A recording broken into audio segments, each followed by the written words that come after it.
Morning. మీరందరూ కూడా దేవుని వాక్యమును విని ఆధ్యాత్మికంగా బలపరచబడుతున్నారని నమ్ముచున్నాను. మరి ఈ ఉదయకాలము దేవుని యొక్క వాక్యమును మీరు వినుచుండగా, వాగ్దానమును వినుచుండగా మరి గమనించండి, దేవుడు అద్భుతములు చేసే దేవుడు మన మధ్యలో ఉన్నాడు, మనతో ఉన్నాడు ఆయన. మనము యెషయా గ్రంథము 65:24 చూసినట్లయితే, వారికి ఇలాగున జరుగును, వారు వేడుకొనక మునుపు నేను ఉత్తరం ఇచ్చేదను, వారు మనవి చేయుచుండగా నేను ఆలకించేదను అని చెప్పి దేవుని వాక్యంలో పరిశుద్ధాత్మ దేవుడు రాయించాడు.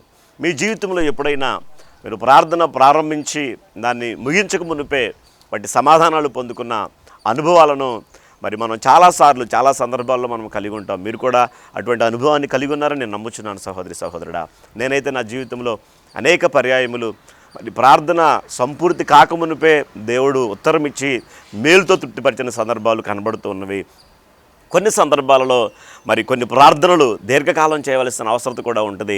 కానీ ఆ దీర్ఘకాలంలో మనం చేసే ప్రార్థనలకు దేవుడు ఆ తగిన సమయం వచ్చినప్పుడు కొన్ని సందర్భాలలో ఆ ప్రార్థన కంప్లీట్ కాకమునిపే ఆ సమాధానమును, ఆ జవాబుని, ఆ మేలుని, ఆ విడుదలను, ఆ గొప్ప ఉన్నతమైన స్థితిని దేవుడు మన ముందుకు తీసుకొస్తాడు. ప్రియమైనదుడా, మన దేవుని వాక్యంలో కూడా చూసినట్లయితే అపోస్తల కార్యములలో మరి పేతురుని చెరసాల్లో వేసినట్లుగా కనబడుతూ ఉంటుంది. సంఘమైతే అత్యాశక్తితో ప్రార్థించినట్లుగా కనబడుతూ ఉంటుంది. ఎప్పుడైతే వీరు ప్రార్థన ఇంకా జరుగుతూనే ఉంది, ఆ గృహములో పేతురు విషయంలో దేవుడు అద్భుతాన్ని చేశాడు. దేవుడు తన దూతల్ని పంపించాడు, ఆ చెరసాల నుంచి బయటికి తీసుకొచ్చాడు. ఎంత అద్భుతాన్ని చేశాడయ్యా అంటే, ఎవరైతే ప్రార్థన ఏ గృహములో నుండి చేస్తున్నారో ఆ గృహానికే పేతురుని తీసుకుని వచ్చినట్లుగా కనబడుతుంది. నువ్వు కూడా ఒకవేళ ఇప్పటికీ ఒక అంశము, అనేకమైన అంశాల గురించి ప్రార్థించి విసిగి వేసారిపోయిన స్థితిలో నువ్వు ఉన్నావేమో, నీ జవాబు నీ గుమ్మం యొద్దకు రాబోతుంది. విసుగు చెందమాకు, నిరాశ చెందమాకు, సాతానుడు చెప్పే అబద్ధాలను నమ్మమాకు. కానీ దేవుని వాక్యమును, దేవుని వాగ్దానములను నువ్వు విశ్వసించు. ప్రార్థించడం ఆపమాకు. నువ్వు ప్రార్థించుచుండగా, మనం మనవి చేయుచుండగా ఆయన చక్కటి ఉత్తరములు, ఉత్తమమైన వాటిని దేవుడు మనకు అనుగ్రహిస్తాడు. ఇప్పటికీ అనేకమైన వాటిని అనుగ్రహించాడు. God bless you. చిన్న ప్రార్థన చేస్తాను.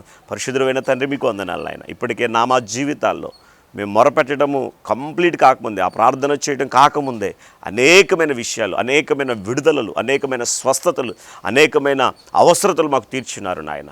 ఈ ఉదయకాలము వాక్యం వింటున్న బిడ్డల జీవితంలో కూడా విసుకక ప్రార్థిస్తూ వారు నాయన సన్నిధిలో నీ వాక్యానుసారంగా అడుగుతున్న ప్రతి దానిని కూడా పొందుకొని నీ నామానికి మహిమకరంగా నీకు ఇష్టలుగా జీవించే భాగ్యాన్ని దయచేయమని యేసు నామములో ప్రార్థిస్తున్నాము తండ్రి. ఆమేన్. ఆమేన్. God bless.